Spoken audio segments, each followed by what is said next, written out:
Welcome to Magic Sword, The Shadow Marches. I'm Keith Baker, and I'm going to be the Dungeon Master tonight, guiding you through the story. Let's take a moment to meet our players. Hi, everyone. I'm Satine Phoenix, and I'm playing a half-orc devotion paladin, and her name is Time. Hello, everyone. My name is Damion, and I'll be playing a shifter named Crake. He is a barbarian, but he has some unusual abilities for his type. I am the keeper of the magic sword, and I am a psi fighter. And I am the seer of all.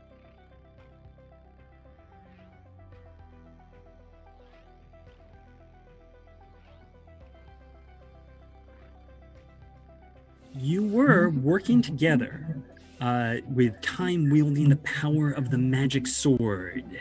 You were able to cleanse the village of Greyroot. But Time, holding the sword, you know that this was just the first skirmish in a great war. The Corruptor is stirring beneath the shadow marches, striving to shatter the seals that hold it at bay. Only the power of the magic sword can strengthen those seals, or fight the Corruptor if its full power is unleashed. Crake, you know of the next closest seal, hidden in the sanctum known as Corbin's Hollow. You lead the group through the swamps towards it. Corbin's Hollow lies between two villages, Blackwood and Greenmoss. Crake, your pack was traveling to Blackwood before they were ambushed long ago. What's something you remember about the people who live there? The people of Blackwood are, they're not doing quite as well as some of the other areas, but they're hardworking people, very earnest, and very much worthy of saving. And Greenmoss is notable because it's home to a large, peaceful goblin population. Time, it's been like a second home to you. You've enjoyed many a bowl of centipede stew with your friend Mika. What is something else you remember about Greenmoss? They have a lot of books. No, that's unusual here. So yeah. Yeah. Because of the adventures. All right. So, again, you know that these places, they're full of peaceful people, hardworking people, but you also know that both of them are in terrible danger. At least half of the people of Greyroot were lost in the Corruptor's attack, and you were able to deal with that very quickly. If it rises again, it will be stronger than before. You have to hope that you can deal with this threat before it destroys Greenmoss or Blackwood. The trip passes quickly. Crake is good at his craft and finds you a safe and swift passage, and the druid Corbin is waiting for you there. He is a tall man, incredibly old. In some ways, he reminds you of an old tree, withered and he is very happy to see you. Crake, we don't have much time. I can feel the cracks in the seal, the power struggling to break through. I'm too old to fight it alone. I must descend to the heart chamber before it's too late. Worry not, old friend. We're here, and we will see this evil vanquished. Very good. He sort of nods to the rest of you. He doesn't seem to blink much at the fact that you have these mysterious, enigmatic figures and Time clutching the glowing sword. He just takes that in stride. He's like, then let's go. We don't have time. We do have time, but he says we don't. So, the entrance of the cave is just a crack in the rock face, easily missed if you're not looking for it. After entering it, it opens into a long corridor with unnaturally smooth walls, glossy, almost glass-like, if it's just sort of melted a path through obsidian. As you go further, you find patches of dark moss along the walls and floor, and as you move further, you see that it's slowly moving, just creeping along the walls around you. You also sense that just something is amiss, just something doesn't feel right to you. Weaver, you're very sensitive to sort of emotions and the states of things. What is something that just you feel with that psychic resonance that strikes you? I feel a bit uneasy. There's just... Go on. That's all. It's just a sense of something unnatural. You almost feel that presence sort of pressing, that, you can feel the corruptor trying to escape. You enter a small chamber that across from you is a pool of water. The passage continues beyond it, but what you know, Crake, is that this is normally a place where the druids entering this would bathe in the pool to cleanse themselves before moving deeper into the hollow. However, Seer, Keeper, both of you feel immediately just something concerns you about this. Something doesn't feel right to you. So, about half of the room is in water, and the path that you want to head forward would be through the water. What do you want to do?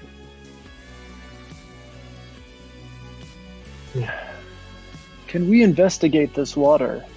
Certainly. Give me an investigation check, and you have advantage on investigation. All right. First roll a 19. That is very good. So, again, with your sharp immortal senses, you first off, again, what originally caught your attention was just a feeling that something was unnatural. But now you definitely make out a shape sort of dead ahead of you, right blocking the passage in the water. Something long, lean, like an alligator or some kind of reptile, just below the surface of the water. Undoubtedly waiting for you to get close enough to strike. Perhaps we should take it out with... What was that? Please, sir, go. I was going to say, perhaps we should take it out with ranged weapons, or at least arouse its fury so we do not have to face it within its own territory of the water. You're wise. Someone want to take an action? I will do so. I'm going to draw my longbow, pull out an arrow, give it the old heave-ho. I'm standing behind Crake. All right, give me a roll. Well, actually, am I able to spot it after we... Once he points it out, it's what I'd say is for now, for this first shot, I'm going to give you disadvantage, but I'm also considering this a surprise round. Okay. So in fact, I'll just even it out. That just we'll make that just an even roll. So go ahead. Plus, that's going to be a 23. Yeah, that is going to work. Roll some damage.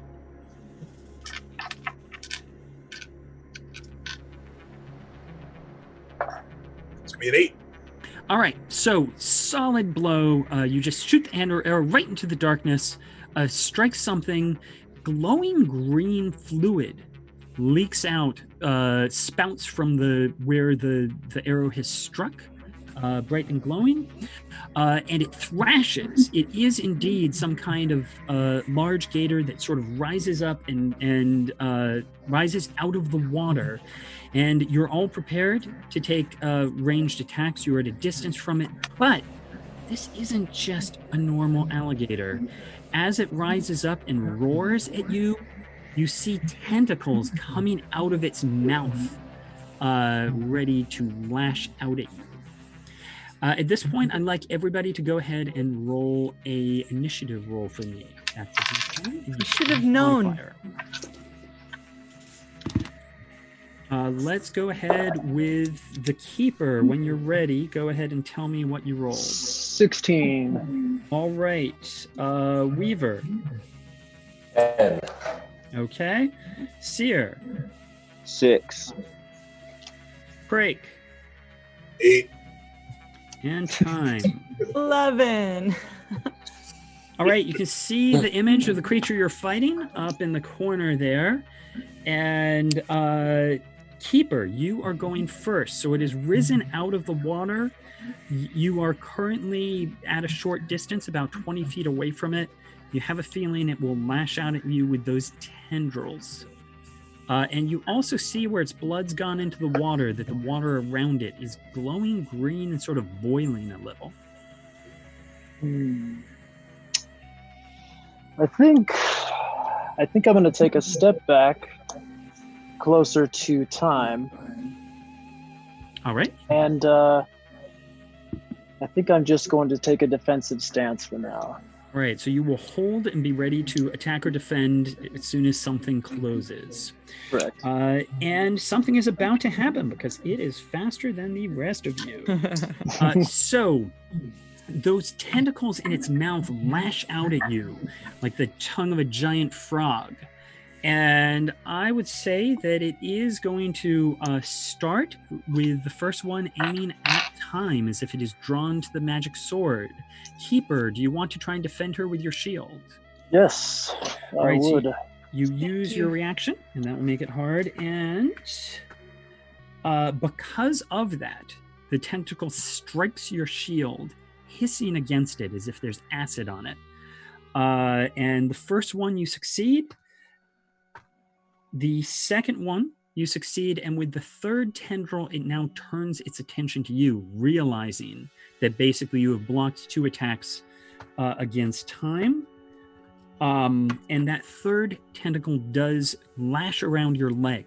You basically have blocked the 2 attacks, but then it gets under your defense, clashes around your leg, and you take 5 points of acid damage as it sears into the metal wood that makes up your body, and it is holding on to you. You feel that at the start of the next turn, it is going to try and pull you towards it.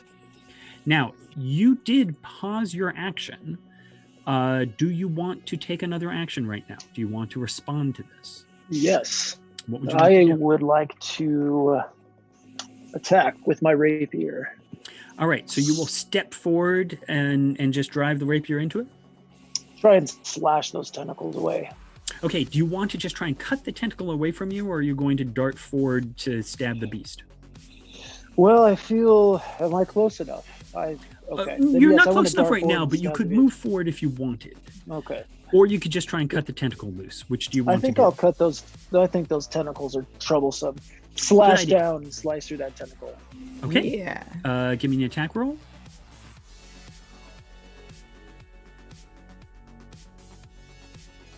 A 10 plus 5, 15. Easily. So you slash into it, and frankly, with the damage you are likely to do, you will just cut through it. The vile green fluid spurts out across the floor, but you have cut yourself free, and let us go to Time. I'm furious. I knew the corruption was everywhere, and I would like to go take a step closer towards this creature. And does it only have 2 legs, or it has forward legs? It has 4. They're just small. It is standing. You can tell that the water is not particularly deep. So you Okay. could walk up to it if you wanted. So have I ever seen this kind of algae before? Do I recognize this weird thing that's happening with the water as me a- somebody who's a Yeah, give me a nature check. herbalist? Not with a 5 on the die. That's an 8. No, I mean, what you recognize is this is deeply unnatural. You know, that this is not something you're familiar with. I don't want to get too close, but I will get close enough to hit it with my magical sword. All right. Go ahead and let's see that. And what are you doing? Are you driving it like point down? Are you doing a big slash? No. What's this I look go like? to do it, and then I'm like, I actually don't want to get in the water at all. So I, with a 2 on the die, I stop at the edge. I look back at Crake. I shake my head, and then kind of like, before it can get an opportunity attack, I'd like to not get that close. I guess I have to, but yeah, so I disengage. You know, I mean, you've only had this sword for a day. You know, it takes a little getting used to charging in and fighting monsters. And I will say that as your toe touches the water, it burns a little bit. Oh, I knew Like you think that there's sort of acid spreading through the water around the creature. And as you're close to it, you do think that it's directly around the creature, that it's sort of poisoning the water around it in some way. This creature's made of acid or poison. Stay clear. All right. And that brings us to the Weaver. What would you like to do? I would like to cast a ray of frost to try and slow this creature down. All right. Do you want to hit the creature with it directly, or do you want to cast it on the water? I would like to cast it on the water around in hopes to not only freeze the water and give us a chance to walk across it, but also stop this creature in its tracks. Do you have Arcana as a skill?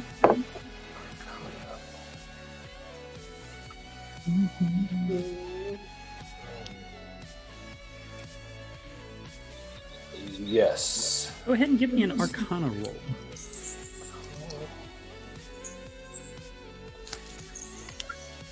Uh, 21. Oh, very good. All right, so you call on your powers to conjure frost and ice, and instead of just channeling a bolt directly at the creature, you channel that power into the water itself. Ice flows around the creature, and that freezes it in place, at least for the next round. People attacking it will have advantage on their attacks. Also, someone could step up to it. One person could be next to it and be standing on the ice instead of in the acid. That brings us to Crake. I still maintain my distance, and switching weapons and moving forward would be, you know what, just gonna give it a couple of arrows. Okay.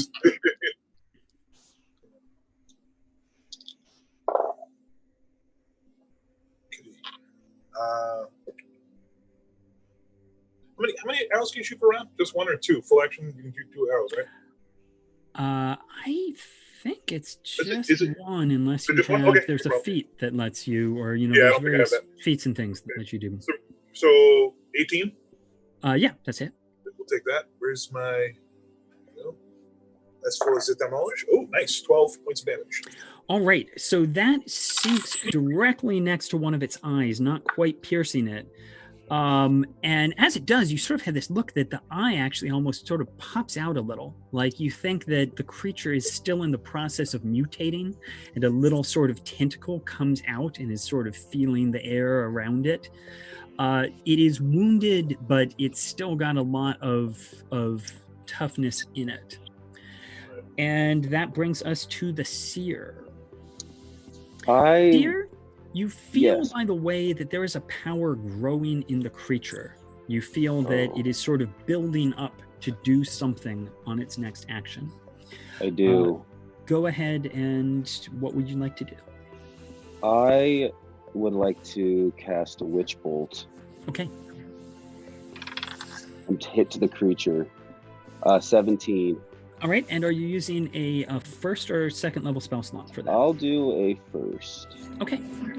So that is... I'm forgetting the precise damage. I can't remember if it's 1d12 or 2d12, but I hope you have It's that. 1. I rolled a 7. All right, so the bolt of energy crackles into it, and as a witch bolt, you have now established this connection in this conduit. So you can continue to blast it as we go forward, and it rises, cracking at the ice, but not able to completely break free just yet. Bringing us back to the Keeper, you also can see it's swelling around its throat like something is building up within it. What are you going to do? You could stay I think I'm gonna step as close as I can to it and try and ram the rapier straight into its throat. All right. But I want to back that up with a little telekinetic strike. Oh, very good. All right. You have advantage on the attack roll, meaning you roll twice and take the best roll. A 7, so hopefully we do better than that.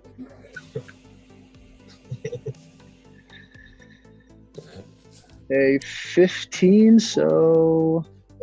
Oh, if you rolled a 15, that will definitely do it. Yeah, 20, yeah. All right.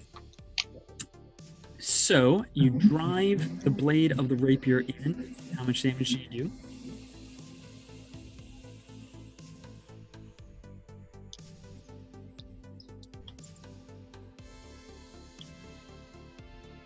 Eight.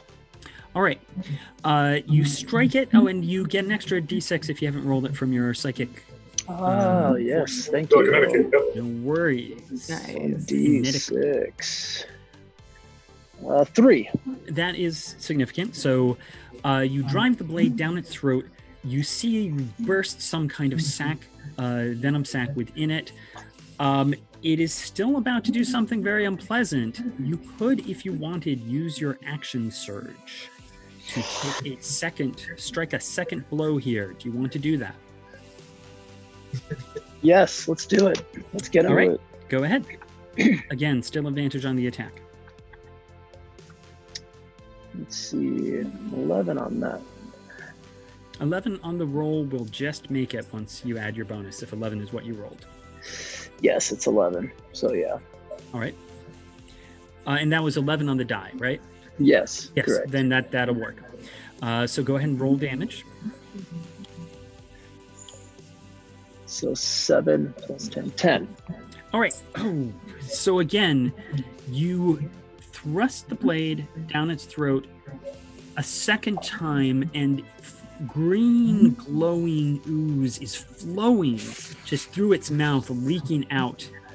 And it rises up, breaking from the ice, and spews just green bile over you that is also going to spill out onto Time as she is close. However, that is its last action as it collapses, dead following that. And the fact that it is only hitting the two of you is because you largely broke its power. Otherwise, it would have spewed this over everyone. Both Time and the Keeper, give me a dexterity saving throw. Oh, dice. Why? What'd you roll? Oh, I rolled a 3 on the dice. Unfortunately, the seer has the power to guide you, but if you rolled a 3, not even the seer of all truths. Who left? Guidance to the Mine most left. not enough free. Some truths are that you are about to get fried. So that is 11 points of acid damage to you. What did you roll, Keeper? What do we do? What are we rolling for a saving throw? D20 plus your dexterity. I rolled a 17. You are able to, again, get your shield up to block most of the attack. You were kind of prepared for it. You were right there. So you only take 5 points of acid damage. And the creature shudders and then just collapses with this glowing green bile leaking out of it.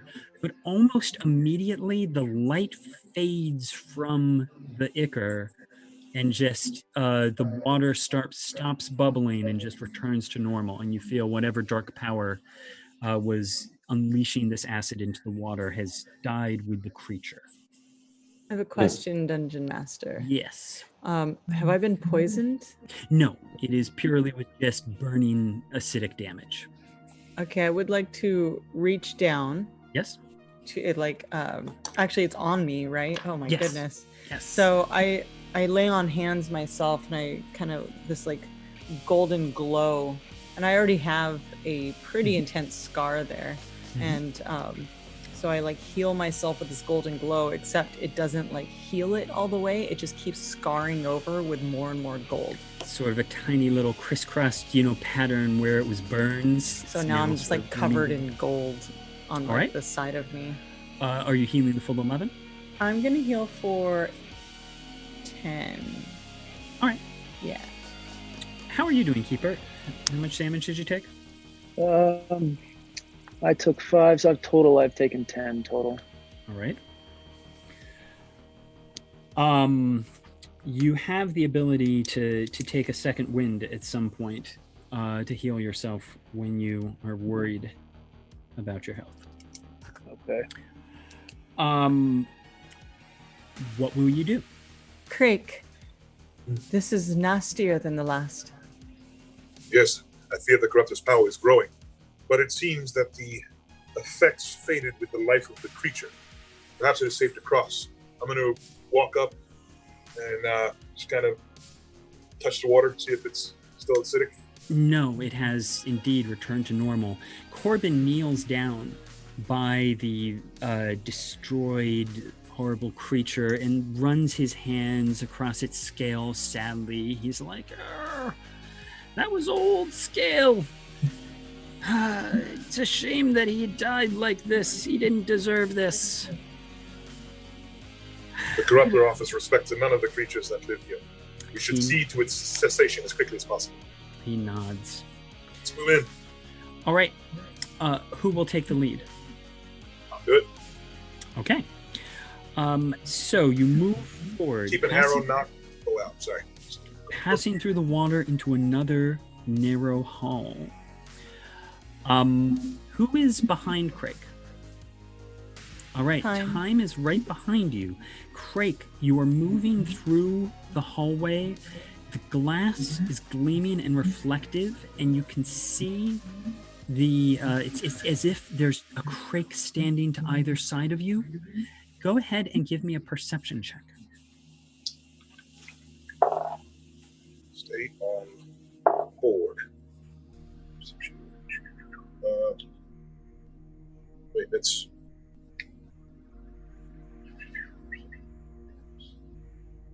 15. All right. You see, as you are moving forward, just in your peripheral vision, you can see close behind you is Time. You see her raising the sword to stab you in the back. What are you going to do? I'm going to drop down to a knee and glance back to make sure that what I think is an illusionary situation is the illusionary situation. It is an illusionary situation. She's just standing there. Watch the walls. They show you things that are not true. All right. As you all move forward, you see that is indeed the case. Each of you sees the others around you trying to scheme or undermine each of you, but you are able to concentrate and ignore it. In particular, Weaver, you feel that this is a attempt to just unsettle and corrupt people. If you want to give me another Arcana check, you can try and just banish this lesser power. All right. I will not be able to with a 6. Oh no. Well, again, what you feel is just that the strength is growing here. It is strong, it is close, and even though you try, now you are able to say, do not believe these things. This is not real. And you all do just concentrate and try to ignore them, but it is certainly unsettling. I'm uncomfortably staring at Crake's butt to move forward. Sorry, it's not. I'm just trying to keep focus, and sorry. Well, if you have to find something more pleasant to focus on. All right. You move forward, and you come to a deep chasm. You can't see the bottom of it. There should be a bridge made of this glass material stretching across it, but you can see just the lip of it, and that on both ends it is as if it has been melted away. Behind you, Corbin curses. That's impossible. You couldn't destroy that material. It's indestructible. Are we certain it's not an illusion? We've already been fooled once. Well, it's about 20 feet across, and you are in the lead. What do you want to do? Head up to the edge and poke at it with the toes. All right. No, it seems to be gone. Oh. As impossible as it seems, we are without a bridge. I'm going to look up at the other areas, see if there's anything I might be able to grapple onto, or... It's not. It goes about 10 feet up, and there are some stalactites. You could try to attach something to if you wanted. 1 second. Mhm. And I reach into my herbalism kit, and I take out some, like, dandelions. And I kind of, crush them up. And what I want to do is blow them out and see if it is an illusion and they land on something at all, or if they just kind of fly away into the ether. They just kind of fly away, but I love the concept. I was hoping that you were going to try and just infuse everyone with the essence of dandelions and blow across on the wind. I gotta beg not the that would magic work sword to do that. but but it is an excellent idea. So it is, as it flows out, in fact, it gets caught in a bit of unnatural wind. But it is not simply an illusion. It is a 20-foot gap you would have to cross. And as I said, Crake, there is a ceiling about 10 feet above you. Well, unless someone has them. It's not a perfect flat ceiling, but as a jagged. Does anyone else, immortals, do you have anything you would like to try and do? I'm staring at the seer, hoping that he can read my mind. Can I use detect magic, or is there? Do we decide there's no magic? We don't think there's magic here, actually. This does just seem like a physical obstacle. It's just a whole chasm. I have a grappling hook and a 50-foot strand of rope. Perhaps we could link to something in the ceiling and swing across. It's possible. Or if one person could get across, they could certainly secure that. I would like to, if I may. Yes. Since Time is holding this magic sword, use a bonus action to perhaps teleport her across to the other side. Absolutely. So, as the weaver, you can weave hearts and minds, but you can also weave the fabric of space itself. And time. And exactly, space and time. And so as Time is holding the magic sword, you feel it cutting through space, and suddenly you find yourself across on the other side. And I Now, have if we'd the been rope. smart, you would have had the rope beforehand, but Crake could try and throw it to you easily enough. I mean, it's got a grappling hook. In fact, I'm not even going to have you roll, because it's not like if you miss, you're just going to have to do it again. I mean, this is certainly plausible. So you are going to throw the grappling hook to her. Gently. Wham! Right in the head. And you want to try to attach it to the end. I'm not going to make you roll to tie a knot or anything like that. I think you can do it. But basically, in fact, your strength is good enough that you can secure it on that side. You are looking for something good to secure it to on your end, Crake. Go ahead and give me, I would say, perception, unless you have another skill you think would be more appropriate. Perception or survival or athletics is all the same. I wouldn't say athletics, but perception or survival I'd accept. Yeah, no, we don't have any luck with this. Now, someone could hold it. So I'm just saying, like, the keeper is fairly strong. You could certainly hold it and secure it for the others. It's just whoever does that is going to have, it'll be more challenging for them to get across on their own. No, wait, you can move time, but are you able to move yourself to time? No. Now, there's two people who do have advantages here. I'll call out. Seer, I think you have an ability called Misty Step. I could be wrong. Oh, I do. I do have. Now, an the main ability thing called is Misty Step. is that would use a spell slot. You know, I mean, so you have that. You could get yourself across. On the other hand, you're also not the strongest person, I don't think. But on the other hand, the Keeper, being both strong and also you can use your psychic abilities to enhance your leaping, I think. If I recall correctly, you have a psychic leap. I think that I would be able to make that jump. So if you wanted to, the Keeper could secure the rope for you. The rest of you could make it across, and then it would just be the question of the Keeper is going to have to make that jump at the end on their own. And they'll have the rope, so, you know, worst comes to worst, it's not that they would completely miss and fall into the abyss, but they'd slam the rope. Let's try that. Are you all I say we do that. Yes. I'll hold it while everyone crosses.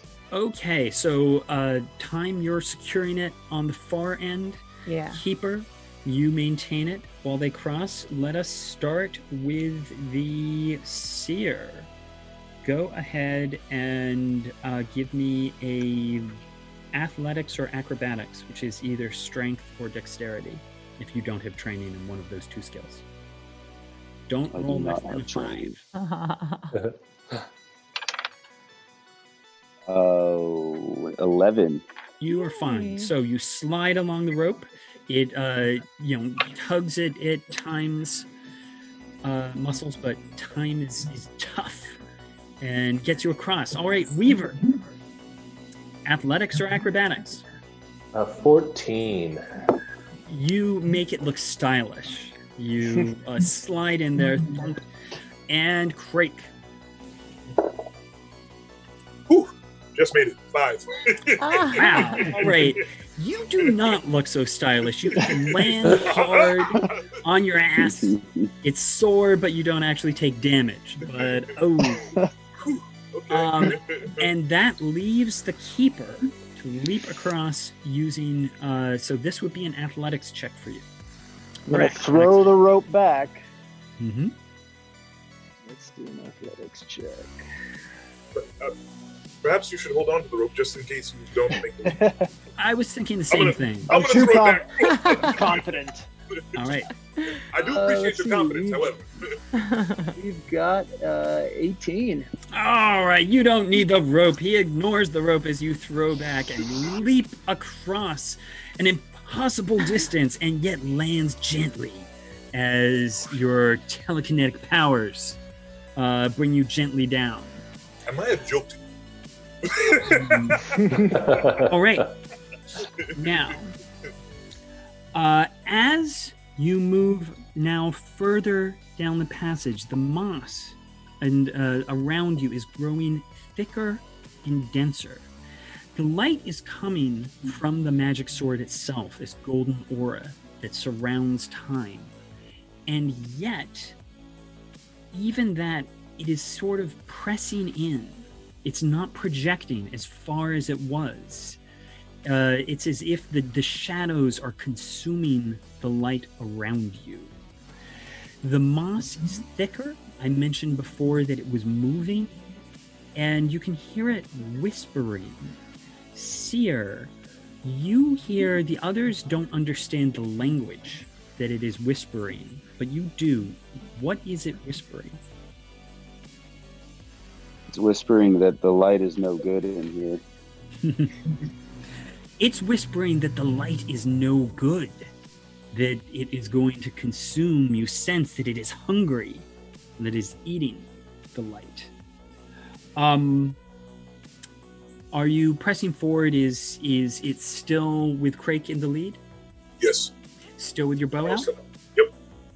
All right. You press deeper in. Now, at this point, the moss that you've been working on, that's been around you, is growing deeper and thicker. It's more like almost an algae, and it's now a couple inches thick on the ground, and it's cold. It seems to sort of suck the warmth out of you. And I still don't recognize it? No, what you recognize is it does not belong here. This is not normal. And Corbin definitely is shaking his head saying, I don't like this. But he's staying in the back, needless to say. Crake, as you venture forward, you see it's sort of the moss and the goo is undulating and sort of rolling down from the walls, and it rises up in a mass. There's glittering, shiny points within it that must be eyes, you suppose, though certainly no human eyes, and tendrils rising out of it, writhing around it. The whispering in strange languages continues, but now you hear a voice calling out in your thoughts, "You cannot defeat me." I'm gonna unleash an arrow right through its. That'll do. And go ahead, and then we'll roll initiative after that. Okay, I'm done with this guy. That's 10. 10 is your roll. The arrow just sort of grazes the creature and just goes right through it, and it maybe you have to hit an eye or something. It didn't seem to have any effect at all. It's not like you missed it. You just didn't actually accomplish anything. Everyone go ahead and give me initiative again. Okay. It's better. Time, what'd you get? 17. Nice. Crake. 10. Keeper. 7. Weaver. 6. And Seer. 22. Well, look at you. All right, so the hall is wide enough that Crake and Time are standing essentially side by side. This thing is a pillar in the middle of the chamber, with just covered with tentacles and eyes. Seer, what would you like to do? I will cast Firebolt at the closest, most dense clump of eyes.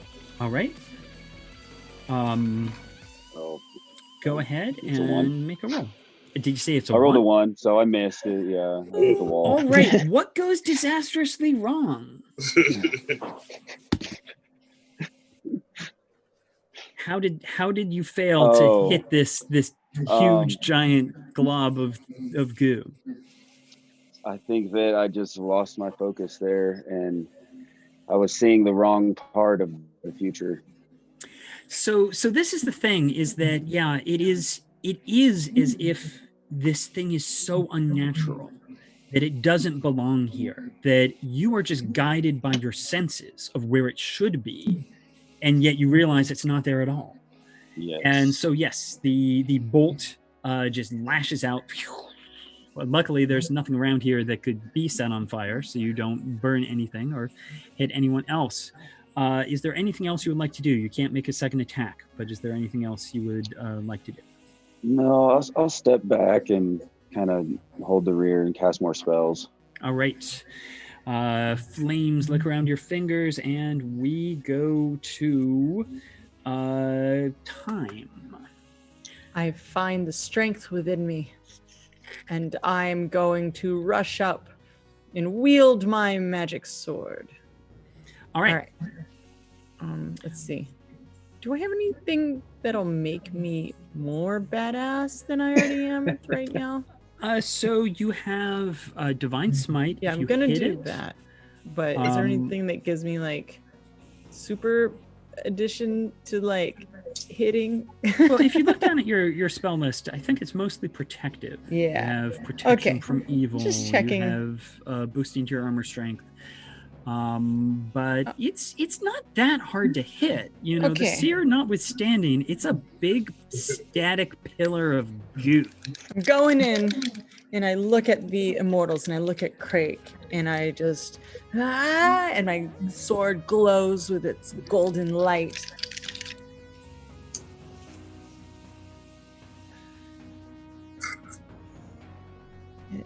$11? 11 hits. It is not a hard thing to hit. You have I will a moment of assist her. doubt, but you are literally walking up to a giant pillar and digging the sword into it. Awesome. Uh, So so- that's. I'm gonna divine smite it because this thing's gross. Okay, will that be a single, I know, first level spell slot, or do you want to go? Yeah. All right. What right, is so- it? So when you do a divine smite, it is you're channeling, hope and light. What is the thought that flows through you that gives you that sense of hope that you're attacking the creature with? The opposite of corruption. Mhm. So compassion. So you're sorry for it, even though it has to be banished, because at one point it must have been a natural thing. Yeah, this is like the circle of life.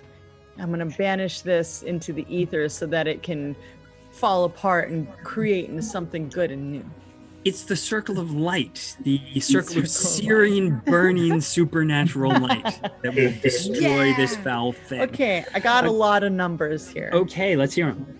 Okay, that's an 8 and a 7, All right. so it's at 15. And that's Plus- just the smite, right? Yeah, plus 15. All right. That is huge. So you drive the sword into the heart of this thing. Light flows around it. All of you can feel the power of the magic sword just, and it's a comforting sort of feeling. The creature almost sort of explodes, just spikes of goo strike out of it. And yet, first off, some of those spikes of goo are hard and sharp and actually strike you right in front of it. And that is 12 points of piercing damage. I would like to jump in here Yes. and use my protective field around time. Yes. So that will not block the attack, but you can reduce the damage by 1d6. Oh, Because the keeper is there to protect you. Why? 4. yay! Thank you. All right. So you only take 8 points of damage, or I think I said 12. So Yeah. 8 points of damage, as the glow from the sword deflects some of the blows. But you see the creature, you sort of splattered a big chunk of it, but it's already crawling back together, and you feel it in your mind. You cannot destroy me. And it is Crake next. All right. I'm dropping my bow, Mhm. pulling my staff, and summoning the spikes for the Yes. mace. Which one? Yep. Yeah, Yep. the bishop mace. The bishop mace. And I'm going to step in and take a nice big swing at it two-handed. All right, go for it. Nice. That's a 20. Not natural, but that's 20. All right, that misses. only time. No, okay, go ahead. Oh. Let's see. Nice. So it's going to be 12 plus. Yep, that's going to be 12 points of damage. All right. You cleave right through it. Wait. It's no. So additional d6 because it's a. Right? Additional d6 because it's a. Oh yeah. It's definitely an aberration. Okay, Yes. that's 15 points of damage. My apologies. All right.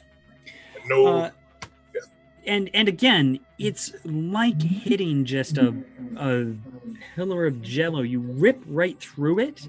You feel a sort of psychic as you do, and splattering this mold or ooze across the walls of the building, and basically sort of take out a mass the size of like a human head.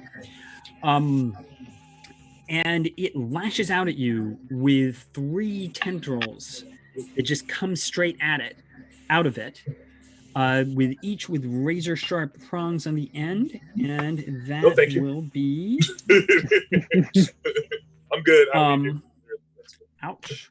That will be 8 points of damage.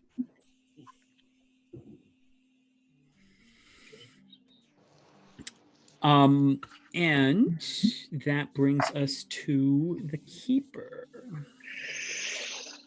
No. Let's see here. I guess at this point, let's see how it does with a rapier strike with the telekinetic strike. All right. Now, right now, Time and Crake are both standing. They're sort of blocking the passage. You can move sort of through them.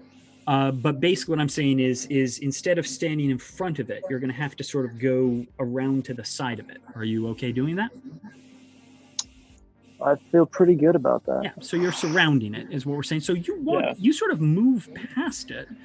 And so you move to the other side of it, and now you want to stab it? Let's strike it from behind, with the rapier, but bolstered with the telekinetic strike. Certainly. Okay.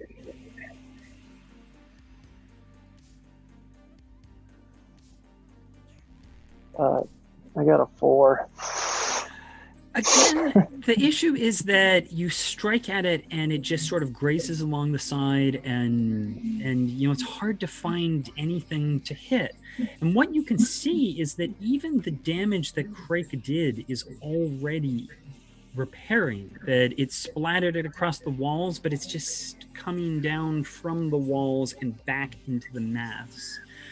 And you feel a sort of shiver running down your spine that you feel is the psychic equivalent of laughter. And Weaver, what will you do? Being that it seems it's a natural sort of mossy material, I'd like to try and ray of frost it, freeze this material, freeze what it is made out of in hopes Okay. to destroy this creature.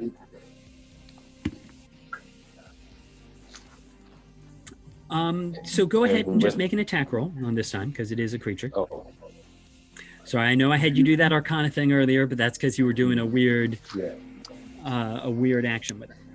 10. It just does. I mean, again, it is not hard to hit. But go ahead and roll your damage. 7. All right. You do.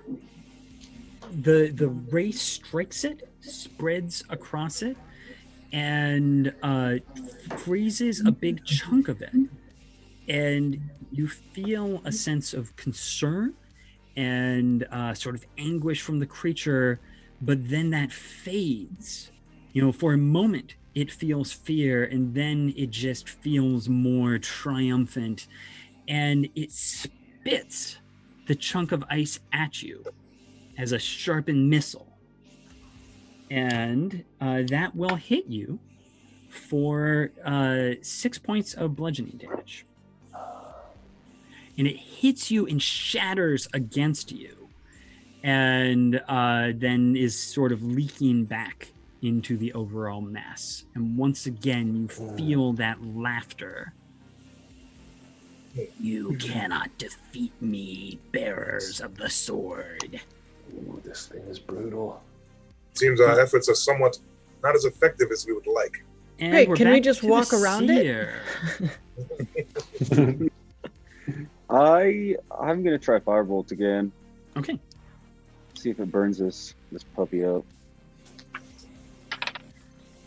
Looks like an 8. An 8 does not hit it. It does.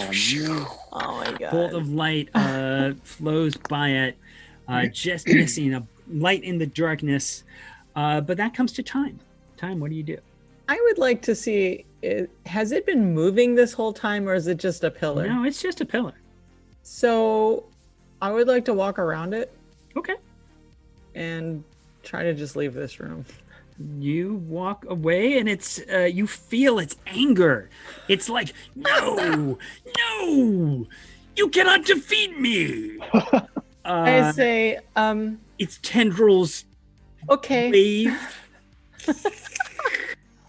And I go like this. I just like, All right. come on, guys. Crake. I want to follow Time. All right. I'm gonna sling my staff over my shoulder and go.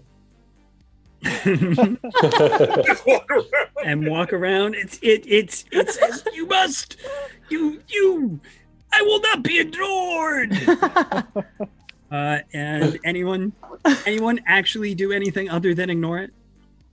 I'm ignoring it. All right, so you all walk past it. It writhes angrily. I am Do we want to give this thing a powerful. torch? Do we want to throw a torch at it? No, it's like wasting a torch. Yeah, that's a good point. Let's just keep going. As you move around it, and as you essentially stop any aggressive thoughts, it just actually starts to sort of shrink and melt and just returns to the ash. Weaver, you think that indeed it was just using your own aggression as a form of strength. So, Damn. I look at the sword and I contemplate this whole journey. mhm. Like, so I have immortals. So I have this sword, and I guess what I just learned is you don't always have to hit things with it. I'm not very good at it in the first place, but I think it's more powerful as a symbol. Sometimes knowing is half the battle, is what we have discovered. Go, Joe. Put up my staff, recover my bow, knock another arrow, and keep on moving. Yeah, and I hold this, and I just hold it as like I'm strong, like, because this is new to me. This whole sword situation's new, but I'm holding it like I am a symbol of strength and power, and I'm going to ruin this corruption by being strong. And I walk forward with the glow just emanating. You feel strong and powerful. The sword does strengthen you, and I'll go ahead and give you a point of inspiration. So you have advantage in the sword that you can use because that confidence is there for you. As you continue, you feel still that strength, and yet it is still the case that the light from the sword, the pool of radiance around you, is getting smaller, just as if the shadows themselves are more aggressive and hungrier. You, Corbin says, We're almost there. It's almost made it. and but you hear a sort of rustling sound, almost like water on the edge of a waterfall or in a gorge. You look ahead, Crake, and the passage is wide enough again that basically Crake and Time are standing side by side. And there ahead, you see motion in the darkness, almost as if it's a stream flowing across the hallway in front of you. But what you see is that it is actually a stream not of water, but of tiny creatures, some sort of crustacean-y crab-like thing. Time, you remember, you ran into one of these just before the sword came to you. In fact, that's where you have the scar on your face, is from fighting a small little crab-like blind crustacean. They have no eyes, but there's a path about 10 feet across of just this constant swarm of them just crawling.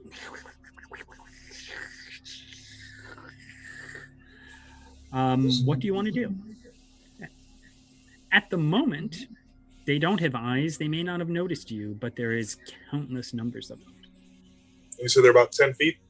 It's about 10 feet across, like Right. once you get to them, yes. At the moment, you're 30 feet away from Right. sort of the stream, if you will. We would have to cross the stream. Unless you want to turn around. Don't ever cross the streams. Wait. Different Are thing, you a different god? thing. Okay, now, where do we have a source of where they're coming from? Is there like a break in the rock or something we can see? Or Yeah, so basically it's a passage, and it seems like just up on the top of the wall, they're just flowing down sort of down. So there's sort of gaps in the rock up above. Okay. How large a gap? Is it like something we think we might be able to stick something in and seal, or? Well, I Too mean, big. with the 10 feet of them, it's a little long. I mean, it's only about probably 6 inches sort of wide. Oh no. Uh-oh. Oh no. Oh, there he You is. froze for a sec. Oh, me? Yeah. So it's about 6 inches wide, 8 inches across. Oh, that's not too big. All right, what do we have? We can. I'm going to look around for any rocks. And my internet connection is unstable, so Oh no. this could be the disaster.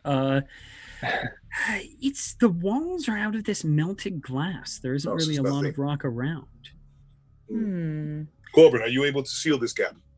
I don't know. This shouldn't be there. Seer, Weaver, any ideas?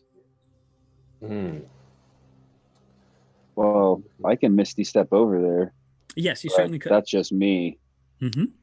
But I don't know. Does it look like there's anything over there that might be of assistance across the stream? If you want to go over there and search, you might. I'll go something. over there and search. Okay, so you use Misty Step. Yes. And get across. There are some larger shards of this glass-like material on the other side, just sort of almost like stalactites that have broken. There is more of, again, the mold, the ooze that doesn't have the same sort of sentience as the other thing. And there is a torch that is burning with a sort of cold fire.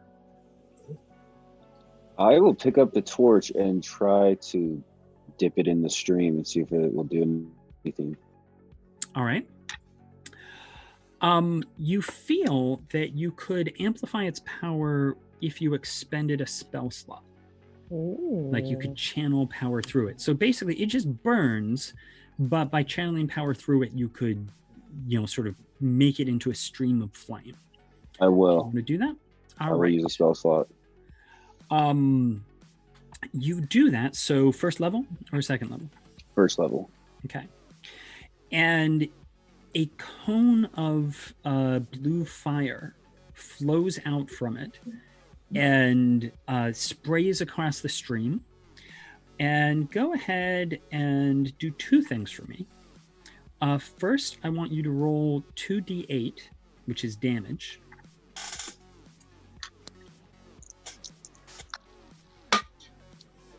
$13. All right, so that just crisps a bunch of the smaller creatures, but also I want you to give me an Arcana check, and I will remind you that you have advantage on Arcana to try to use the flame to melt the area they're coming out of, to try and sort of fuse the gap. I do. I rolled a 22. Oh, you sure do. Yes. I sealed it up. So you seal the gap, you burn a number of the creatures. Unfortunately, this draws the attention of the rest that are there, but you have sealed it off, so no new ones are coming out. And you burnt quite a few of the ones that are there. I'm just saying the other ones are now pissed off. And so they do swarm all over you. And this is just a mass, the stream, basically, these are burnt, this is sealed, but all the ones over here sort of stop in their movement and then just flow over the seer, completely occupying that space.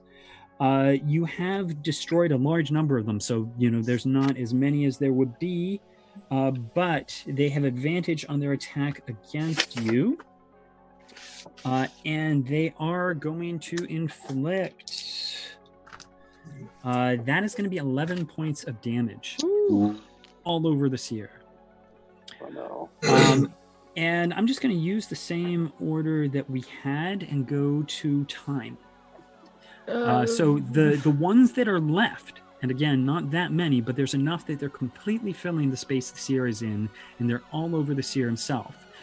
It would be a little hard to just smack him with a sword because, the seer is in the middle of it. I'm going to tackle the seer. Oh, okay. I'm going to tackle the seer and basically, stop, drop, and roll. I like it. I'd like to tackle the seer and then Precisely what I just... was thinking. Go ahead and give me an athletics check. Okay. Come on, some dice here. There's got to be a d20 that'll roll higher than a 5. The 15 on the die. All right. I'm going to go ahead and say that there is It's just a plus for 6. measure, there's about 15 of these creatures here, and you have just crushed 5 of them. And you have also sort of shaken them off the keeper, the seer. So if it gets back to the seer, some of them are now on you, but you've at least pulled the seer and sort of pushed him away, so at least when it gets back to him, they won't be eating him. Imagine like the seer's on the ground and I'm like Right. prone on the seer, Right. like rolling the seer around, and I'm just kind of like... And they're all around, but they aren't on you the way that they were completely covering the seer. So, Keeper, you could attack them if you wanted without risking hurting time. So, Keeper, what will you do? Let's see. I'm gonna run over there and slash these things away from them with my rapier.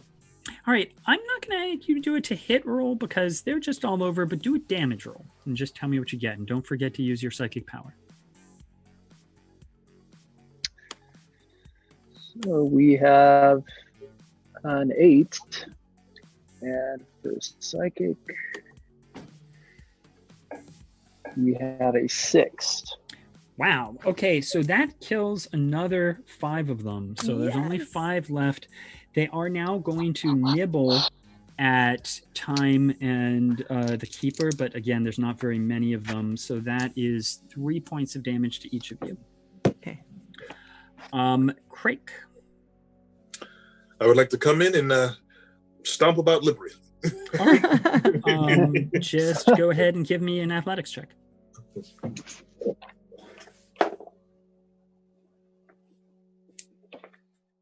Nice. Yeah. I would just say it's kind of like bubble wrap, like stepping on bubble wrap. But describe it to me. How do you finish all of these creatures off? So keeping in mind how badly I nearly lost it with the chasm, Crake moves forward and comes in with a double knees up stomp, crushes 2 of them, kicks another one into the wall, steps on another one, spins, and then drives his heel into the last one. He goes, "Abhorrent creatures. We're good to be rid of them." All right. Thanks to the seer's actions, you have sealed off the passage. You've crushed every last vile creature. The Corbin is staring at them, saying, "I don't even know what they were. Were they spiders? I don't know." And it's sad. You feel power up ahead. You can feel that you are very close to this. It must be the seal, and it's just all around you. Like, even though you can feel a power further, you can feel it growing. You can feel that the light itself has gotten dimmer around you, and you must be close to your destination. So I would say, if you want to do any kind of preparations or anything, this would be the time to do it. So I does anyone get off yes. the seer. Yes. So sorry. I'm so No, sorry. there's that. I'd like to use a invoke good my heal. second wind. Yeah. Okay, good call. What I'm going to say is actually just purposes of this adventure. We're not quite following the standard timeline. I'm going to go ahead and give you all a short rest. So I'm not going to make you have to use your second wind seer, and in fact, you'll get your action surge back, Keeper. But you can spend any number of the hit dice that you have. You all have 4 hit dice, and if you want to roll, just tell me how many you use. Each one of those, you can roll them and regain that many hit points. What is the hit dice for a paladin? D10. D10. Ooh, Yeah, you're my first you're paladin. This is exciting. Actually rolled the wrong dice, but I got all my back anyway. At least 2. I'm gonna roll 2. Ooh, Okay. 16. tough. So you used 2. So I'm Crake, full. how many did you use? I used 2 as well. Okay. Keeper? 2, and I healed 13 points. Excellent. Weaver, Seer, did you use any hit dice? Yeah, can I use all 4? Mm-hmm. Sure. Yeah, I keep do all 4. I'm all healed up now. Okay. All right. Before we step through, I'd like to take a moment to loosen some of the shackles I keep upon myself Yes. and release the beast within. I will shift. Ooh. All right. And for you, shifting lasts 10 minutes, I think, because of your superior shifting. Is that correct? Mm-hmm. Yeah. Yes, sir. Well, okay. What does that look like? So you release the shackles. Mm-hmm. What does shifted Crake look like? So Crake kind of says a moment, if you will. He lowers his head, takes a deep breath. As he lets it out, you hear.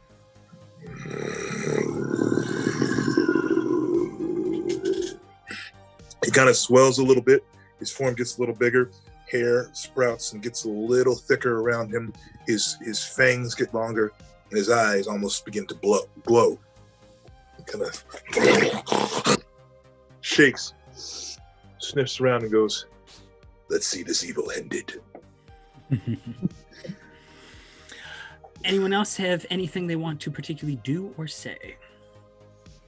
I would like to, as soon as we walk through the door, because I only have a minute of it, I would like to channel divinity, and I would like basically to, the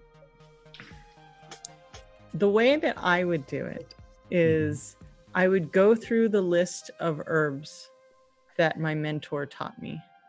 And that's kind of how I would like channel like my focus, and like I would go through all the medicinal herbs, and that's kind of like my prayer. Mm-hmm. So I would do that and kind of like channel that, and that'll give me bonuses to attack. Yep. And remind me, did your mentor get turned into a horrible monster and have to be killed? Yeah. Okay. I'm just saying. So you were trying to honor her memory and remember better times and make sure that doesn't happen to anyone else. Yeah. I also burn brighter.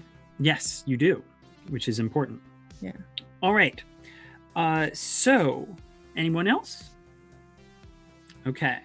I assume, I forget, one of you, I think the Seer has mage armor. I've assumed you've just cast that because that's just a thing you would want to have. Oh. What I'm saying, don't worry about it. I assumed that was, or, that was up from the beginning. All right. So, Crake draws on his inner beast.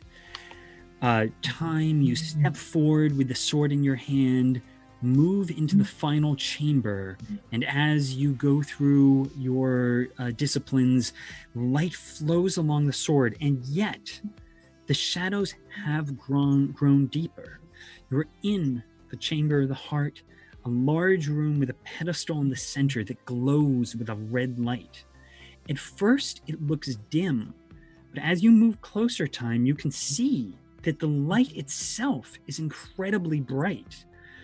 However, it's covered by just dark cracks spreading all over this disc that lies on the pedestal, as if the darkness and the light are at war. All around you, the darkness is indeed deeper than it should be, unnaturally. Even the brighter light of the sword only extends about 5 feet away from you, and the edges of the room are in complete darkness. Behind you, Corbin says, Go, you must shatter the sphere, destroy it before it's too late. What do you do?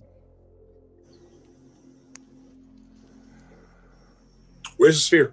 It's on the pedestal. It's not really a sphere. It's a disc, really. Wait a second. Mm-hmm.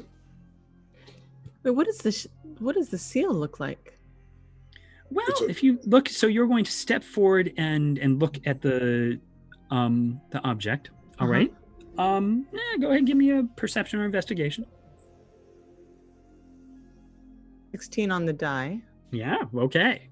Yeah. So again, at first you thought that it was covered with cracks, but looking more closely, it's not that it's cracks, it's threads of shadow that are all around it, as if it's like a cage trying to crush it. but the seal itself is this bright light, or the disc is this bright light within. And Corbin says, quick, strike it with the sword. Like, but I don't want to break the seal. You must. I'm gonna think, just act. I'm gonna take a close look at Corbin. Yeah. All right. I'll take insight or investigation. Wait a minute. I have questions and they're making me uncomfortable. Insight or investigation would be good. Crake and I are like, wait a second. I ain't gonna tick. Roll off the. Don't roll off the. Stay on the. Okay, nope. It's your boosted, shifted self. Your hands are too mighty to roll a tiny die. Yeah, no, 5. Which, yeah, it's not gonna give us anything. It's, all right. Actually, I mean, it is a. What is it? Yeah, it's a 9. Hold that thought. All right. I would say, Weaver, go ahead and give me an insight check, which is wisdom if you're not trained in it, and I'm not sure if you are, but you do have advantage on the roll, which means you roll twice. Right. Please be better on the second. 16.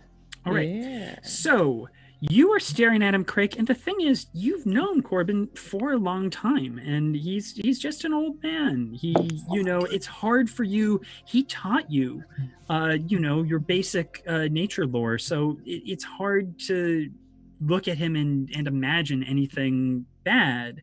However, he says, Crake, you've got to trust me here.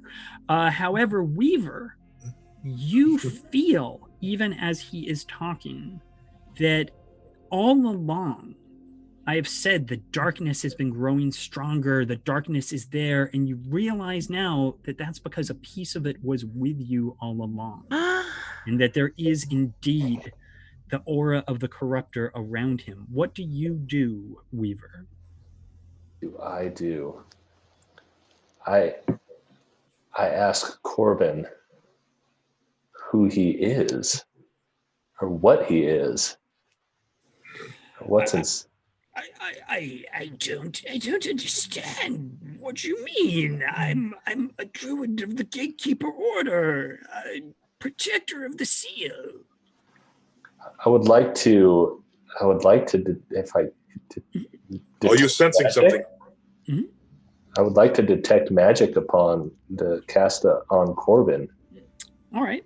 I won't make you actually waste the spell slot because you're the Weaver. You know what you're doing, but you reach directly out with your mystical senses. And as you do just penetrate the illusion that this creature has woven around itself. The shadows, the same way that there's this cage of darkness around the seal, you see that same sort of misty network of threads around him, and as they pull away, you realize that his face beneath it is twisted and reptilian. Can we all see this? Yes. Basically, again, him challenging it has sort of caused it to break away, and this horrible, twisted, withered reptilian creature. And he howls, knowing that his disguise has been penetrated. No, you will not stop me when I am so close. I will have the power of the sword. And the shadows that were all around him just scatter in an dispersed across the room, clinging to all of you. I want all of you to make a dexterity saving throw. Yeah. Okay. And roll that, and I'll go around and ask what each of you got. Time, what did you get? 2. Okay, once again, the seer has the power to assist you, but not with a 2. You keep wanting to give her guidance, seer, but you keep being like, ugh, not happening. I'll let you use your insight, because you realize at the last minute, no, the sword You are the key of the magic sword. Boom, 18 on the die. There you go. The light of the sword disperses these shadows. Crake, what'd you get? I got a 13. Yes, that is exactly what you needed. Keeper. 6. Okay. Weaver. 14. You were okay. And Seal. I rolled a 22. Oof. Yeah. Look at you. Okay. So it is only so all of you take 3 points of necrotic damage as this chill wave spreads across you, but you are almost all of you are able to dodge the strands or cut them away, except for the Keeper. So Keeper, these just flow all around you like the disc on the table. They are surrounding you and digging into you. You are still, however, currently able to act. So one last time, let's have everybody give me an initiative check. I should have stopped waiting for you to finish your description and just Eldritch blast him while he was talking. Time, what'd you get? 12. All right, Crake. Respectable this time, 19. Okay. Keeper. 21. Ooh, now we're talking. Weaver. 20. Okay. That's a 20. Seer. 6. All right. I realize, Seer, we have failed to do something for you Yeah, I that thought we about that, should the have done dice. earlier, but I'm going to at least give it to you now. So you have 2 rolls. I just rolled them. You have a 17 and an 18. So both good this time, that you can swap for anyone's D20 roll by altering Ooh. destiny. I don't know that I would waste one on an initiative roll as such, but you have No. those 2 in your pocket if you want to. It's as if you knew that you would need them for more important things later. Well, it was a 17 and a... A 17 and an 18. Nice. Oh, wow. I like, because the Zoom background, that for a moment there, it was like reality itself was warping around the Keeper. It's a bonus, exactly. It's not an accident. So Keeper, you go first. The darkness is still writhing around what was Corbin, and you can definitely feel that this is a focal point for the force of the Corruptor. What are you going to do? So this is just kind of swarming around Corbin right now? So basically, Corbin is first off twisted, as you can see, and it's like he's radiating these dark sort of threads of shadow. They're all coming around from you. him. They're coming from him. They're all around you. Unfortunately, you don't really see a way. It's not like the tendrils of the gator you fought earlier. You don't immediately see a way to get them off of you.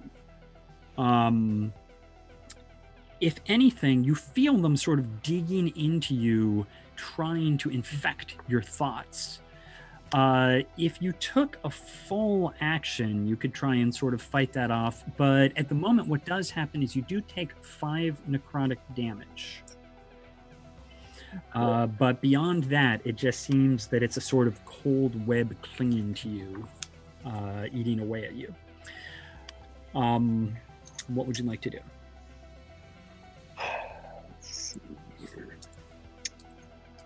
Is it possible, would it be possible to move away from it, to jump back from it, or is it attached to me? It's more like it's attached to you. Like he's sort of the source of it, but it's just kind of as if it's spider webs that have just gooped around you. You could, as I said, if you took your full action, instead of making an attack, you could try and essentially pry them off. It's sort of a combination of willpower as much as it is physical, but it would take your full action. So it's up to you. At the moment, you're not sure what it's doing, other than that it is doing a little bit of damage each round. Well, let's go for let's take the rapier with the telekinetic energy behind it and see if I could slash away the ones that are closest to my body and see what that does. Now, you try, as I say, it is physical-ish, so you're trying with the rapier, but it is beyond that really about your mental strength. So go ahead and give me a wisdom saving throw.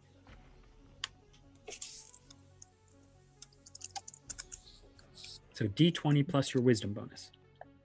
Let's see, an 8. So unfortunately you try, but it's again, part of the problem is you're sort of trying physically, and what you're finding is, they're just missed. I've panicked. So you do that. Do you want to move at all? I mean, you can try and move away from him a little if you want. So basically the room is about 30 feet, more or less like a 30-foot circle with this pedestal with a disc, glowing disc on it in the center. The edges of the room are in dark shadow. How close am I to that pedestal? You could walk up to it pretty easily if you wanted. You know, basically room's 30 feet across, you know, so you're about 15 feet from it. Just out of curiosity, could I walk up to it and touch the glowing disc? You cannot this round because you already used your action to do things. Well, you could walk up to it. I'm saying you could walk up to it and be next to it, so you could do that on your next action if you want. All right, let's do that then. Okay, so you are standing next to the pedestal. And that brings us to Crake. Eldritch Blast. Bam. Into him? Yes. All right.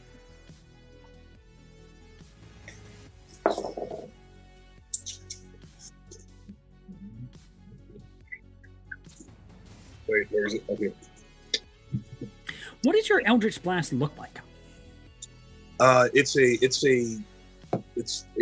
a deep purple light with a white core, and it fires out of one or both hands depending on how focused I am on. And this time, since my one hand, I just kind of look at him and I go, "You have defiled memory of my friend." Right? Throw my hand out and blast it. That's going to be a 16. All right, that hits.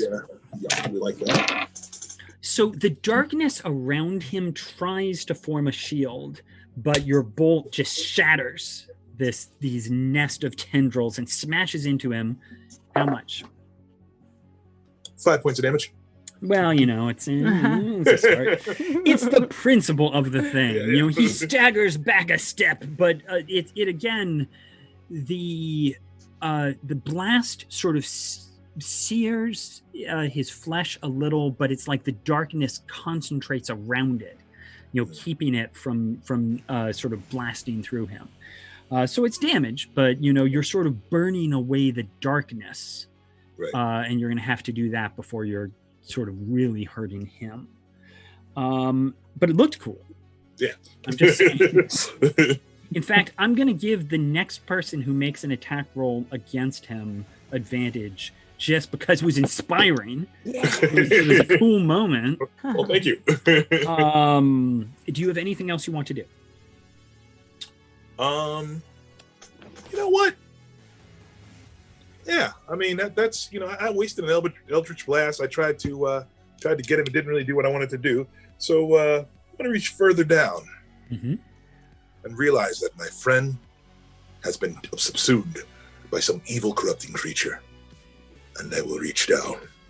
I've embraced my beast, but now I embrace my rage. All right. As I do that, I'm going to draw my walking staff and bring out the bishop axe blades. And do you actually grow in size with your rage, or is it just a state of mind? I mean, he feels bigger. All right. Actually, I'm just saying it's intense. It's pretty scary. Very intense. Yes, there was a part of you that was hoping maybe you'd shock him back to his senses or something, but no, you do not feel that there is salvation here. Only the salvation of the blade.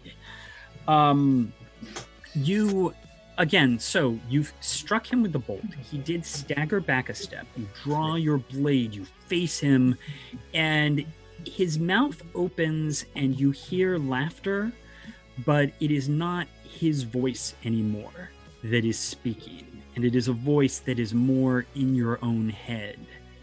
and it just says, "You will break the seal." And he just raises his hand, and tendrils of darkness flow out over you, and do strike. So that is going to be 8 points of necrotic damage. Ouch. And they are again clinging to you like they are clinging to the keeper. And he is cackling, but he also reaches out towards the keeper. And keeper, you find yourself moving actually against your will. And you spin around and strike at time with your rapier. So go ahead. You don't use the psychic force. He can't make you do that. But it is basically like the threads of shadow are just using your body as a puppet. So go ahead and make an attack roll. I know you don't mean it. I'm sorry. This is when you want to roll low, bro. 6. Roll low. Woo! It tries, but it cannot force you to. You are able to resist with all your strength and time. You are easily able to deflect the attack. You can tell that his heart is not in it, and it is your action time. Oh, hells no. And I go up to this guy and I'm like, corruptor, destroying our friends. You must be stopped. And I would like to attempt to hit it. I would like to hit it. And also, I would like to divine smite it. All right. So try to hit it first. You do have advantage, and don't forget you did use your channel divinity. Oh, I wanted to smite it. Right. Well, so you hit it first, and then +2. you smite. Yeah. Oh, I got so many bonuses. Good, because I'm gonna need it. What do you get? Okay, that is a 27 to hit. All right. So again, you hesitated at first, but Crake's inspiring blow guided your hand, and you drive the blade in. So you were using a smite, which uses a spell slot. I'll just go ahead and ask Weaver or Seer, do you want to channel any of your immortal power into this attack? I would like to deal some radiant damage. All right, so hold on a moment before, you can roll all your damage if you want, Satine, while we work this out. So you use a first or second level spell slot for that, Weaver. First. And I think that's 2d8, is that correct? Yes. Okay, so go ahead and roll that. Seer, do you want to add on this, or are you good? Yeah, I'm also going to do a first level spell slot. All right, and that's 2d8 psychic damage. So as you drive the blade in, I'm going to pause for a moment, because everyone, you feel that you are not only wielding your own power, you are wielding the power of the immortals. What is the thought that you are using to channel light in through the sword? Time. Oh, I'm channeling the power of friendship and all of the people we've lost and all the people that we're about to save by getting rid of this thing. Friendship's magic. Sorry. And Seer, what is the piece of knowledge that is guiding you in the destruction of this creature? That this is my purpose, and I've seen its destruction. You have So seen I know its what destruction. to do. That is exactly true. And Weaver, what is the element of hope that guides you here? Was hope. Hope it's... There you go. You took the words right from my mouth. Friendship is, in fact, magic. So, Time, how much damage did you roll? 2 14s. Okay, so that is 28. Weaver, how much does hope add to this attack? Apologies. Had it 2d8. Ooh. 9. 9 points of hope. And Radiant hope. Seer, I roll 2 8s, so 16. that's 16 points of destiny. Okay, so that is a total of 53 points of damage. The sword is so magic. Drop. So again, you step forward, you drive the blade directly into Corbin, and you feel that power flowing through you, the knowledge that this is your destiny, the hope that light can triumph over darkness. And energy just crackles around the blade, and essentially all the darkness around him flows to a point, trying to hold the blade away. And so you're holding it right against it, and you can see the darkness boiling away as all the light strikes against it, but it does not quite break. So the shadows that had been surrounding him are fading. As I said, you're melting them away, but not quite enough to actually drive the blade into him.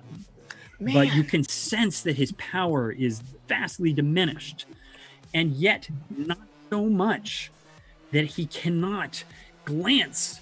You can see the panic in his eyes, and you can just feel it radiating off of him. But he glances wild-eyed towards Crake, and Crake, the threads of shadow that are all around you compel you to take a swing at time. You do it. Go ahead and make an attack. 10. Well, all right. I'm going to give you advantage, though. Because, she's so focused on this attack. I have a high AC. She does have a high AC. Or really you high probably AC. Aren't going to hit. What'd you get? Well, 10 or 11. 11 won't do it. So again, it is he swings the blade, the Biesh blades at you, and yet at the last moment, right as they are right towards your neck, Crake manages to freeze, just use all his strength to hold the blade just before it strikes you. So you will not allow yourself to be used in this way. And that was a dramatic turn. That was just one turn. And yes, there is a wild surge when you rage. I forgot about that, Crake. I will figure that out in a moment. Something extra is going to happen. But for now, I would like us to go to. I think we may have missed the Weaver in there. You were 20, so Weaver. Mm-hmm. I would like to go towards this pedestal and see if this seal, we could utilize this seal in any way. All right. Go ahead and give me an Arcana check.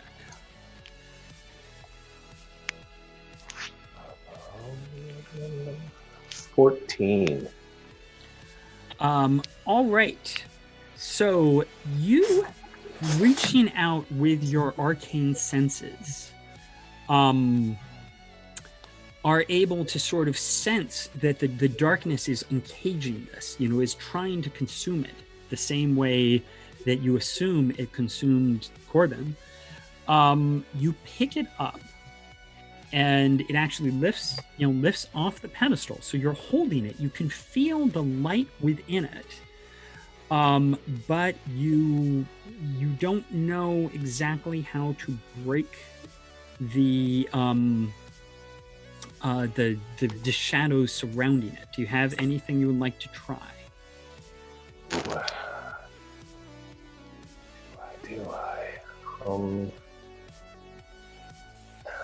Actually, I'll just leave it there for this turn, but just say you are holding it. You formed a sort of connection to it. You can feel that that's what you're trying to do. Okay. But you're not sure yet exactly how to do it. So you can think about that for a turn, and we will go to the seer. But also, when Crake called out the beast as he did, You also have a glimpse of the creature, of its thoughts, Crake, and it is, trying to use all of you. It is focused on time and the sword. It needs the sword, and it will have disadvantage if it makes any attacks against you. And what I will say, because we didn't have that in mind before, is I will give you advantage on any saving throw or action you use if you try and break the strands. Nice. But Seer, what would you like to do? I want to go and try to break the keeper out of the strands. Okay. Do you have a particular idea for how you want to do that? Or are you just going to try and use your sort of mental connection? I was just going to use my mental connection. No, that is reasonable. You are you have and try to will them off of him. Yeah, you have had, you've worked together for literally time immemorial. You have a bond and a shared purpose. What is it? Like, what is the concept that is the sort of anchor you were going to use to shatter this darkness off of him? The fact that he is my brother and we are cursed forever. All right. I kind of need him. Yeah, that's legit. Go ahead and give me an Arcana check. And remember, you have advantage on that, so you get to roll twice. Oh, 22. He cannot be bound. He is beyond. Yeah. This is just even a shadow of his true power. Remember who you are. And yes, the keeper of the magic sword cannot be held by petty shadows. And they shatter off of him. That is your primary action. Is there anything else you would like to do? No. Okay. He would force another attack off the keeper, but you successfully broke that. So we are back to the keeper. You know that Corbin is weakened. The shadows shielding him have grown very weak, but he still has some strength. And you are standing next to the Weaver and who is holding the disc. So is Corbin beyond saving at this point? Has he lost himself completely? You do not know. But he looks bad. It seems, you don't know. I don't believe this creature is my friend. I believe he was inhabiting a shell of it. Well, then I say we finish him off. All right. I run over to him and stab him straight through the heart with my rapier. Go ahead. Psychic damage. Okay, let's see. Does it hit? 22. Yes. All right. Absolute hit. D8 plus D6. D8.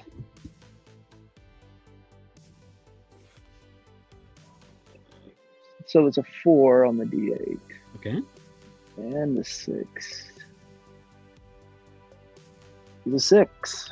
And you have a bonus to damage too, I think. I hope you've been giving yourself that based on either your strength or dexterity, whichever is higher. Yes. So 10 on the roll. I think it's 2 for you, or is it 3? 2, I think. Okay, so 12 points.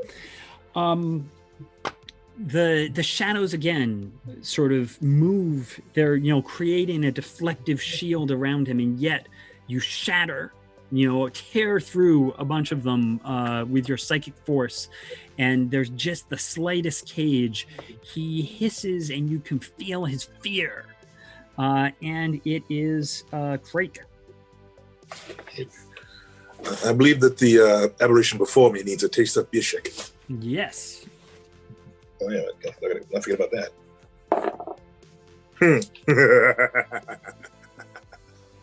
I chose red for my rage. Nice. And was All rewarded right. quite nicely. Well, that's going to be a lot of various damage. So. Yeah. All right, let's go. Need you. So roll. Oh gosh, what? This is going to take a minute to add up. All right. So we got nice.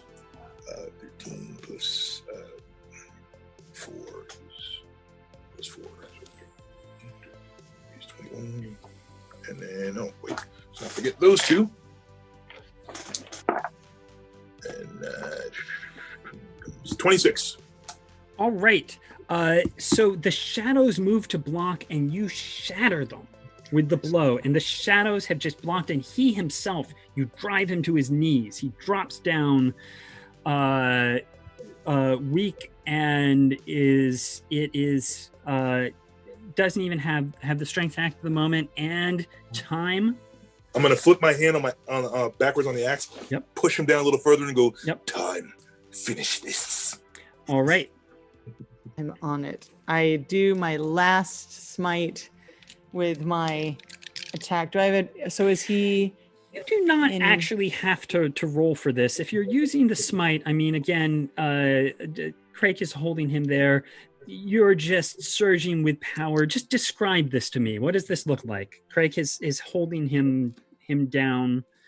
What does this look like? We lock eyes. I look back at the immortals, and I can feel their power, each of their colors filling me with purpose and energy. And I look at my sword, and it's like glowing with that golden beam, but also all their colors are swirling around me. And I feel like I just see this arrow that's pointing directly at the spot to do him in. Mm-hmm. All right, so you drive the sword into him, glowing with light, and it just electrifies him. You know, there's like light flowing through his veins, like you see him burning under his skin. Light shines out of his eyes. He tenses and then just sort of collapses against the blade, and reaches out towards Crake, and he is definitely dead, here. But as his last, he reaches out towards Crake, and Weaver, give me another Arcana check. All right. I do have advantage versus his darkness. Yeah. Oh, he's not attacking you. Oh, okay. It's not a 11. All right. Here's the issue. Two things happen. So Corbin slumps, and all of you feel a sudden dark presence. The shadows around the edge of the room actually feel like they're growing darker. And Weaver, you realize what you are holding is not the seal. It is a powerful gatekeeper artifact, but it is not the seal.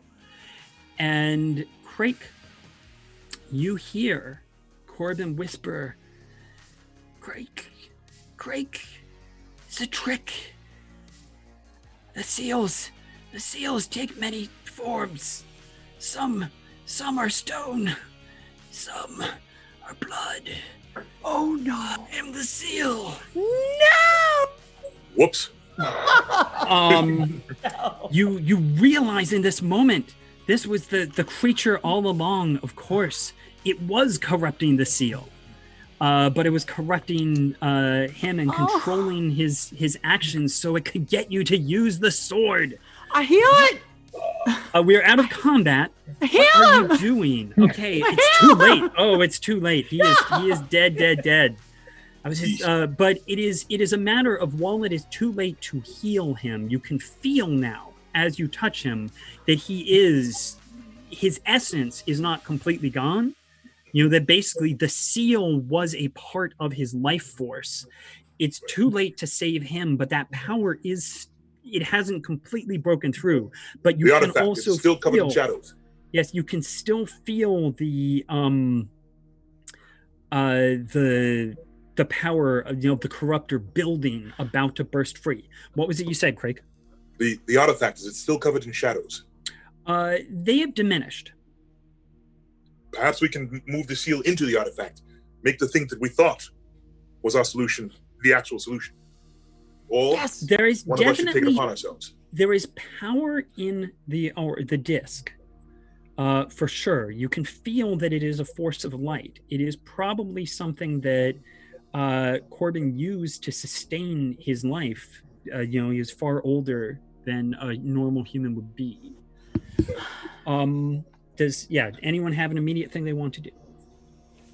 So do we want to try to push it into the seal, or do I just want to take it myself and try to take since it was on a living being before? Oh gosh. Because we can do either. I feel like we need to move around because I'm the key, but I don't know if the seal needs to be in the cavern. I mean, the fact that he was in the cavern leads me to believe that the seal needs to stay close to the cabin, but we also have the option of sticking it. So, do I try to take this one, or do we try to push the artifact? Into the artifact? Artifact. You got a one shot on this one, guys. We're doing this wrong. Should I just take it since I am a living being and he was a living being? But you have to come. I can't be alone. I do not know that if I take this upon myself, I will not be able to travel with you. Go ahead and give me basically what you're asking about is gatekeeper lore. Do you have any kind of skill? If not, I default it to an intelligence check. But if you can, I might let you have a survival check if there's nothing better, because it's kind of survival's our best bet here. That's where your survival skill came from. Mm-hmm. The 12. It's not great, but you do think that since you put the idea on the table, I will tell you that that's the thing. You don't think this disc is a seal, but you do think that that's the point. He is a living creature. You are a living creature. You're not convinced that it would mean, there's only one way to find out. But you're not convinced that it would trap you here. You think that he might have been here just because it was a safe sanctum sort of place. Then I will. But you could try and take on the essence of it. Well, seeing as how my barbarian path is wild soul and magic surges within me, I will reach to him and I will say, "Rest easy, my friend. Release your burden to me." And I'll try to pull the energy of the seal into myself. Okay, so you lay your hands on him and you feel his gratitude and his hope. Meanwhile, Weaver, you are still holding the disc, and you do feel like you're trying to sort of pull it. You feel him trying to push it to you. You feel yourself trying to pull it, Crake, but it is difficult. Weaver, you feel that this thing you are holding is a surge of it is a reservoir of magical power. Do you want to try and do something with it? Shoot. I do not know. And I'll go ahead and extend this to all the immortals as you are sort of one. If any of you have an idea or suggestion here, please feel free to throw it out. Look to my brothers for some help. Can we use it to get rid of the shadows in the room for good, or? Hopefully, if it is transferred, if Crake is successful at what he is doing, if you strengthen the seal, that should succeed at that. It's that he's having a hard time doing it. Immortals, use your magic. I would ask the Weaver to step over and touch the seal to Crake and see if that eases the transition. All right. Weaver, do you do that? Yes, I do. Absolutely. Okay. Crake, you can feel power in the seal. Not the seal, the disc.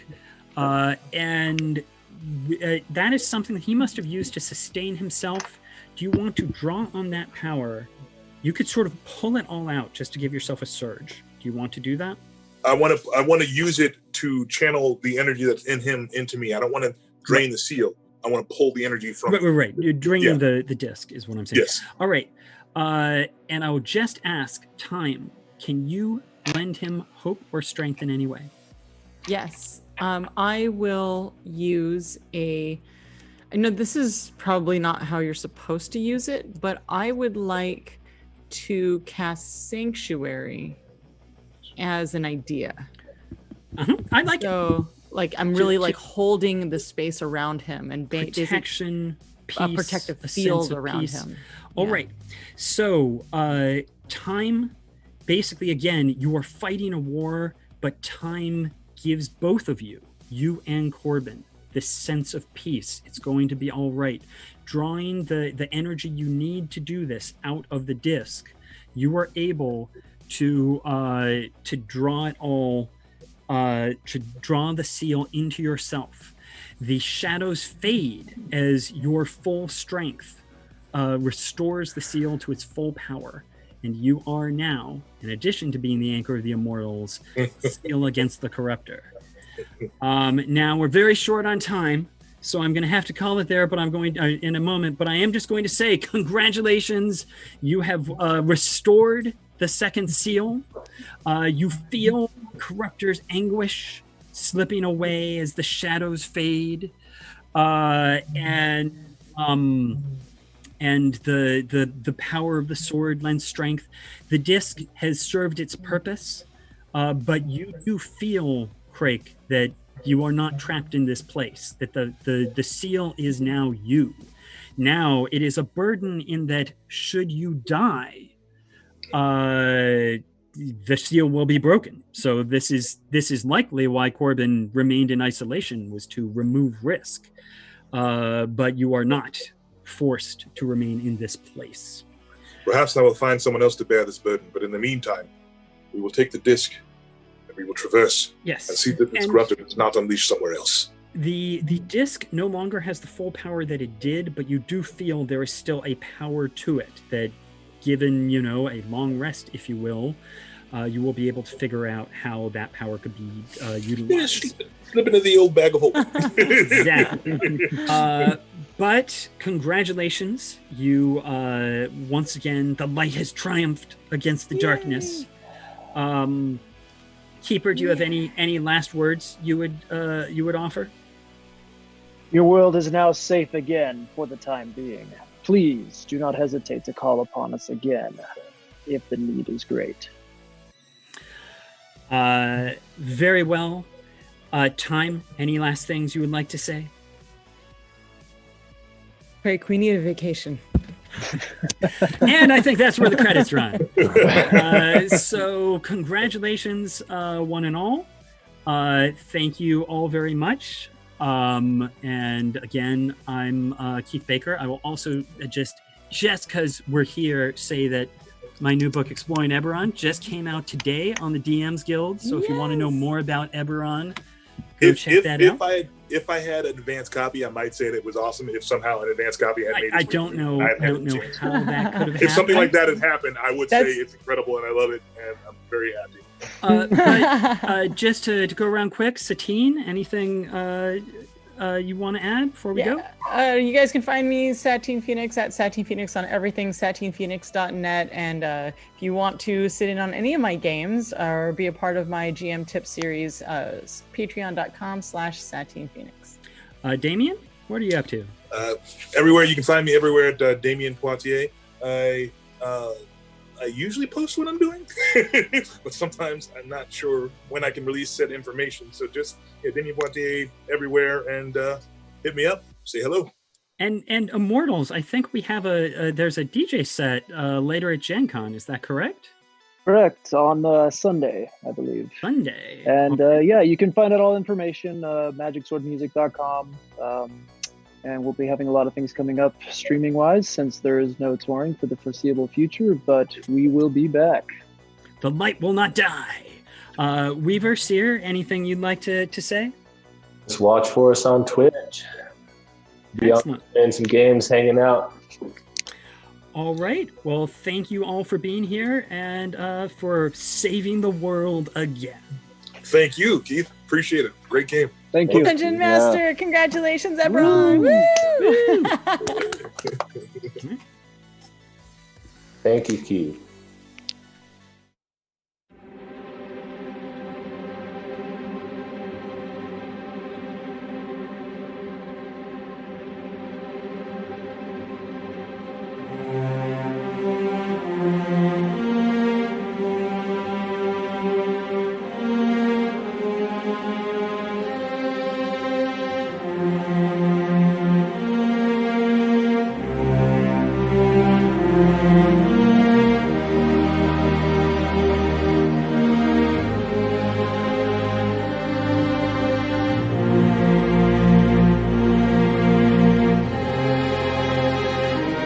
you.